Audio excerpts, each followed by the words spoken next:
Is there anything better than a cup of coffee when you've just woken up on a Sunday morning? Or a cup of tea, of course.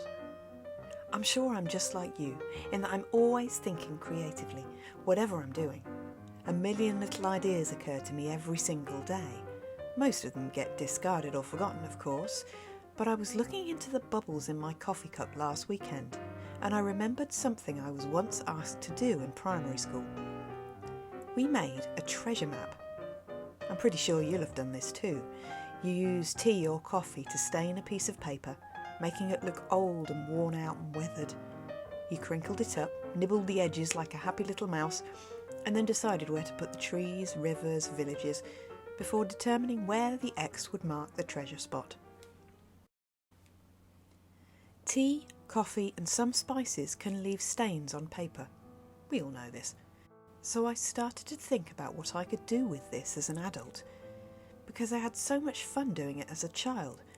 As I said, like you, I'm always thinking creatively, so I started playing with blobs and dribbles of coffee, wondering what shapes I could make. More on what I did with that at the end of the episode. So, as you might imagine, when I started to think about painting with coffee, it all got a bit art attack, because that's just how I roll. The bigger and more fantastical, the better. I did a test sheet before I started to find out what the coffee looked like at different strengths, and discovering the differences in colour and texture when it was wet and when it was dry. It's always best to know how your medium is going to behave before you start a main piece of work. Coffee seems to pale significantly when it dries, so you need to keep this in mind when picking your tones. I also found that when the coffee was allowed to dry naturally, the effect was better than when I used a hairdryer, which I'd picked up to move the work forward more quickly. So the lesson here, unfortunately, is to have a little patience. Sorry about that. If you're anything like me, you just haven't got any. Fun fact, did you know that octopuses have blue blood and 3 hearts? Beat that, Doctor Who. To start with, I didn't want to have an obvious drawing in my picture. I didn't want a pencil drawing to be visible through the coffee, but I didn't have the confidence to paint it straight out. I could feel my A-level art teacher standing behind me raising her eyebrows, because we were never allowed to draw out first. We were taught to just go for it with a paintbrush from the beginning. I wanted my subject to look like he'd just sprung up onto the page. I had a brainwave and marked out my image with a brown water-soluble pencil. This way I knew that as I began to wet the paper with my coffee solution, my initial marks would dissolve and disappear. Fun fact, did you also know that octopuses have no bones, which is why they can squeeze in and out of tiny spaces? They have 9 brains, 1 in their head and 1 near the end of each tentacle. And yes, that does make them very clever.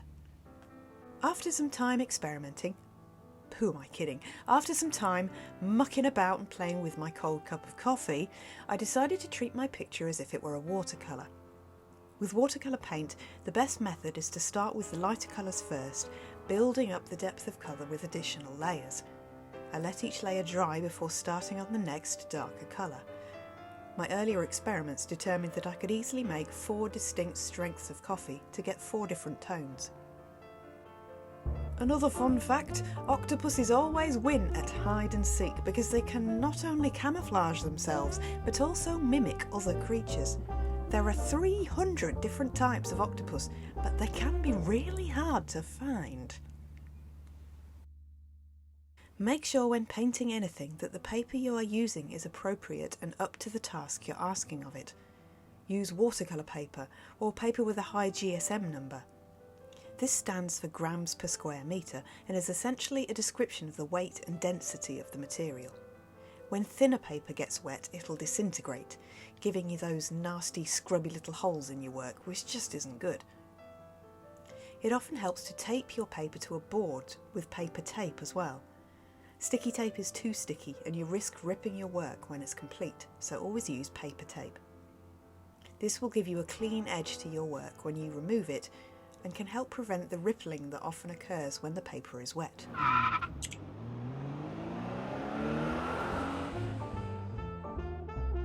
Anyone for another fun fact? They're really strong. They can have up to 240 suckers on each limb, which they can also taste things with. So don't pee in the sea, because you'll just upset them.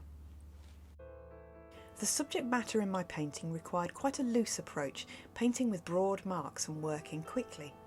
This doesn't work with every painting, but it can be a good strategy with watercolour. Let the paint and the water do the work for you. And importantly, don't be afraid of serendipity. Remember what I've said before about not being precious. Nobody has to see it if it goes wrong, and you can always have another go. After completing the painting, I decided to accentuate all the different tones and add more detail to the piece with a black pen. I think this brings the octopus into a more coherent shape, which is perhaps easier for the eye of the audience to interpret. Last fun fact, I promise, Mr. Markham. Octopuses have beaks to bite their prey with. And if one of their tentacles gets chopped off, they can actually regrow it. So that's useful.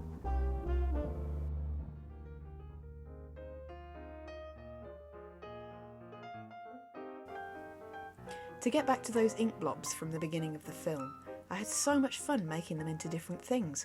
It was a bit like looking up into the clouds when you're relaxing in the park, deciding what animals are floating by. Or maybe it was a Rorschach test. It was fun anyway. Something for us all to do with the kids on a rainy day. Everyone will come up with something different, so use your imagination and see what you can see. Have you joined the Arty Mouse tribe yet? If not, why not? There are plenty of places to join in and show us your work and be inspired by other people's. You can get a private tutorial with me if you join the Arty Mouse Art Tutorials Facebook group. Follow me on Instagram at ArtyMouse76 and click the link below to find extra weekly tips that nobody else is getting. Come and find out what we're all about, and you'll be very welcome in the tribe.